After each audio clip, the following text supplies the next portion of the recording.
Good morning, student. Today we will discuss about antigen and antibodies.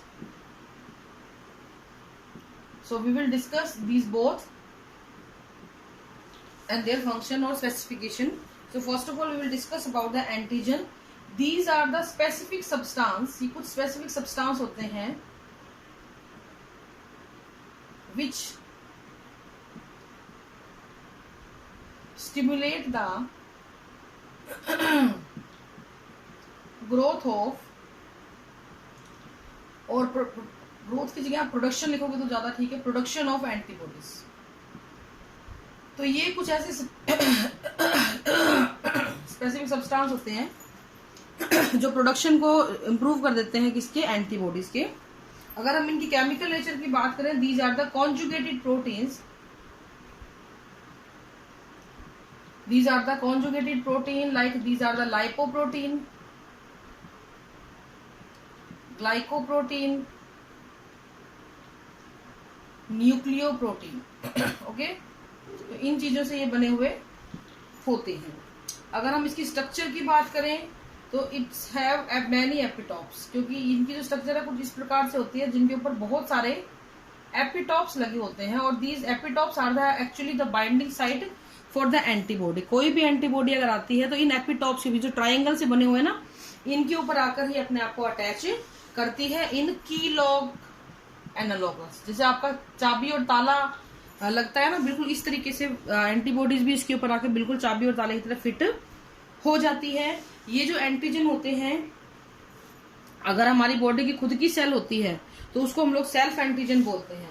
अगर हमारी body की खुद की कोई सेल है और एक्ट एज एंटीजन करती है, वो एंटीबॉडी को प्रोड्यूस करती है, तो उनको सेल्फ एंटीजन बोलते हैं। अगर बाहर से कोई पैथोजन आपकी बॉडी के अंदर आता है और फिर वो एंटीबॉडी को प्रोड्यूस करने की कोशिश करता है, उसको प्रोड्यूस करवाता है, तो उसको हम बोलते हैं नॉन एंटीजन और नॉन सेल्फ एंटीजन, और इसको बोल देते हैं foreign antigen. Sorry, foreign antigen को बोल दिया जाता है। ठीक है, तो आपको ये चीज ध्यान रखनी है, एंटीजन का मेन फंक्शन क्या है, ये स्टिमुलेट करती है एंटीबॉडी के प्रोडक्शन को। ये कोई पैथोजन हो सकता है, कोई टॉक्सिक केमिकल हो सकता है, कोई इन्फेक्शियस एजेंट भी हो सकता है। Next come the antibodies. Antibodies आपको पता ही है, एंटीजन के बॉडी में एंटर करते ही एंटीबॉडी प्रोड्यूस होनी शुरू हो जाती हैं। These are the immunoglobin in nature. Immunoglobin, तो आपको ये ध्यान रखना है, antigen are the conjugated protein whereas the antibodies are the immunoglobins. ये किसी भी फॉरेन बॉडी या किसी भी एंटीजन के बॉडी में घुसते ही या बॉडी में एंटर करते ही प्रोडक्शन इनका होना शुरू हो जाता है। अगर इनकी लोकेशन की बात करें तो या तो ये किसी भी सेल की मेम्ब्रेन के साथ बाउंड होंगी, या फिर आपको फ्रीली लाई करेंगे कहीं भी आपके सिस्टम के अंदर, आपके ब्लड के अंदर, प्लाज्मा के अंदर ये फ्रीली मूव करते हुए आपको नजर आ जाती हैं। ये प्रोड्यूस होती है बी लिम्फोसाइट सेल से। तो जो बी लिम्फोसाइट सेल होती हैं आपकी, वो कन्वर्ट हो जाती है प्लाज्मा सेल में, और ये प्लाज्मा सेल जब मैच्योर होती है तो ये बना लेती है बेटा बहुत प्रकार की एंटीबॉडीज। ये माना गया है कि लगभग एक स्वस्थ इंसान के अंदर, जिसकी इम्यूनिटी काफी अच्छी है, 2000 मॉलिक्यूल पर सेकेंड के हिसाब से लिम्फोसाइट प्रोड्यूस किए जाते हैं, और ये आपके एमीज को प्रोड्यूस करता है, that is antibody mediated immune system जो आपका है ना, ये उसमें हेल्प करता है, क्योंकि एंटीबॉडीज की बात कर रहे हैं हम लोग, तो एंटीबॉडी मीडिएटेड इम्यून सिस्टम को ये लोग सपोर्ट करते हैं। ठीक है, if we are talking about the types of antibody, तो there are 5 type of antibody present in our body: IgG, IgA, IgM, IgD, IgE। ये जो है 80% के अराउंड मिलती है, ये 10 to 15% के अराउंड मिलती है, ये 5 to 10% के अराउंड मिलती है, ये 0.2%, और ये सबसे कम, इतनी अमाउंट में ये मिलती हैं। तो आप देख रहे हो कि आपको IgG, IgA जो है वो बहुत ज्यादा अमाउंट में मिलती है, फिर M भी मिल रही है। IgG जो होती है सबसे ज्यादा मिलती है, तो हम जो डायग्राम बनाते हैं या फिगर बनाते हैं एंटीबॉडी का, वो IgG का ही हम लेके चलते हैं। इसको बोल देते हैं गामा ग्लोबिन, इसको बोल देते हैं अल्फा ग्लोबिन, इसको बोल देते हैं एप्सिलॉन, इसको बोल देते हैं सॉरी म्यू MU, इसको बोल देते हैं डेल्टा ग्लोबिन और इसको बोल देते हैं एप्सिलॉन ग्लोबिन। ठीक है, ये नाम दिए गए हैं इनके, हम लोग ज्यादातर यही वाले टर्म्स यूज करते हैं। तो हम सबसे पहले इसकी स्ट्रक्चर की बात करेंगे। ठीक है, IgG जो है एक, क्योंकि सबसे ज्यादा मिल रही है तो इसी का स्ट्रक्चर को एक आइडियल स्ट्रक्चर माना गया है एंटीबॉडी के लिए। एंटीबॉडी के स्ट्रक्चर में कोई बहुत लंबी चौड़ी बात नहीं होती है। इसमें आपको हैवी चेन मिलती है, 2 हैवी चेन, ये 2 हैवी चेन होती है और इसके जस्ट सामने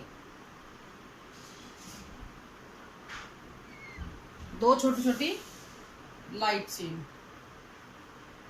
ये देखिए। ठीक है, और ये सभी के सभी आपस में जुड़े होते हैं बेटा बहुत सारे डाइसल्फाइड बॉन्ड से। डाइसल्फाइड बॉन्ड आपको यहाँ पे देखने को मिल जाते हैं।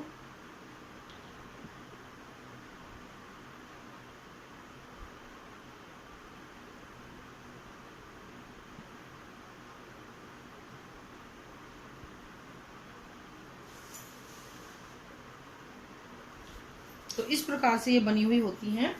These are the heavy chain, ये वाली जो है हैवी चेन होती है, ये वाली लाइट चेन होती है, उस तरफ भी सेम रहेगा। ये आपकी लाइट चेन का कांस्टेंट रीजन है, ये लाइट चेन का वेरिएबल रीजन है। ये हैवी चेन का वेरिएबल रीजन है और ये हैवी चेन का नीचे वाले कांस्टेंट रीजन होते हैं। ये ग्रीन वाले जो भी आपको नजर आ रहे हैं ये सारे के सारे डाइसल्फाइड बॉन्ड हैं। ये एंटीजन बाइंडिंग साइट होती है, यहाँ पे एंटीजन बाइंड होता है। और ये आपका हिंज रीजन होता है जो कि इसको फ्लेक्सिबिलिटी देता है। अब अगर हम एंटीबॉडी की बात करते हैं तो ये इसको H2L2 से डिनोट कर दिया जाता है। H2 मतलब 2 हैवी और L2 मतलब 2 लाइट चेन। ठीक है, तो 2 हैवी एंड 2 लाइट चेन। ये सब के सब हैवी वाले में H2 जिसको होते हैं 2 चेन ये वाली और 2 ये लाइट वाली। L2 2, H 2 है क्योंकि हैवी चेन 2 है, L भी 2 है क्योंकि लाइट चेन भी 2 है। तो H2 और L2, H2 में हैवी चेन आती है। हैवी चेन का मतलब क्या होता है, यहाँ पे नंबर ऑफ पेप्टाइड्स ज्यादा होती है, यहाँ पे नंबर ऑफ पेप्टाइड्स शॉर्ट होता है। ये लॉन्ग होती है और ये शॉर्ट होती है। एक चीज आपको ध्यान रखनी है, यानी number of amino acid H2 में ज्यादा होंगे, number of amino acid L2 में कम होंगे। ठीक है, और आपको ये बता ही दिया है मैंने, डाइसल्फाइड बॉन्ड है, ये सभी को आपस में लाइट चेन को हैवी चेन से जोड़ने का काम करते हैं। इसके अलावा हैवी चेन को भी हैवी चेन से जोड़ने का ये काम करते हैं। ठीक है, इसके अलावा ये वाई शेप्ड मॉलिक्यूल है तो इजीली एंटीजन से बाइंड हो जाता है। अब हम बात करते हैं IgA की। IgA is the second most abundant, और इसकी जो अकरेंस है वो कहाँ कहाँ है, आपके सलाइवा में, आपके टीयर्स में, आपके म्यूकस में, स्वेट में, आपके जो कोलोस्ट्रम होता है द फर्स्ट मदर मिल्क उसमें पाया जाता है। इसके अलावा जितने भी गैस्ट्रोइंटेस्टाइनल सिक्रीशन है उनके अंदर भी आपको ये एंटीबॉडी मिल जाती है। IgG सबसे कम होती है, बीटा सेल पे प्रेजेंट होती है। IgE भी 0.1 होती है, ये मास्ट सेल के ऊपर प्रेजेंट होती है। और अगर आपकी बॉडी में कोई भी एलर्जिक रिएक्शन होता है तो यही रिस्पॉन्सिबल होता है। तो इम्यूनोग्लोबिन जो E है आपकी वो रिस्पॉन्सिबल होता है एलर्जिक रिएक्शन के लिए, because mast cell will secrete the histamine, जिसकी वजह से आपको एलर्जिक रिएक्शन होनी शुरू होती है। And you need to take up the antihistamine to prevent this allergic reactions. Okay, next आता है आपकी IgG, ये हम बता ही चुके हैं आपको। ये आपके ब्लड में, लिम्फ में, इंटेस्टाइनल में सभी जगह मिलती है, आपको बैक्टीरिया और वायरस के इन्फेक्शन से बचाती है। आपके प्लेसेंटल बैरियर को, ये क्वेश्चन नीट में आता है भाई कि which antibody can cross the placental barrier. IgG can cross the placental barrier, जबकि IgA मदर मिल्क के थ्रू बच्चे को जाती है। IgM की अगर हम बात करते हैं, ये सबसे बड़ी होती है IgM, ये लिम्फ में मिलती है और सबसे बड़ी होती है। ये बैक्टीरियल इन्फेक्शन में हेल्प करती है, लेकिन वायरस के आगे ये हल्की पड़ जाती है, उसको ये इफेक्ट नहीं कर पाती है। ये IgG के मुकाबले 500 से 1000 गुना इफेक्टिव होती है बैक्टीरिया के इन्फेक्शन में। ठीक है बेटा, तो आज के लिए इतना ही है antigen and antibody. I hope आपको समझ में आया होगा। तो इसमें मेन जो चीज है वो ये एंटीबॉडी की स्ट्रक्चर है, जो कि बहुत बार पूछी जाती है।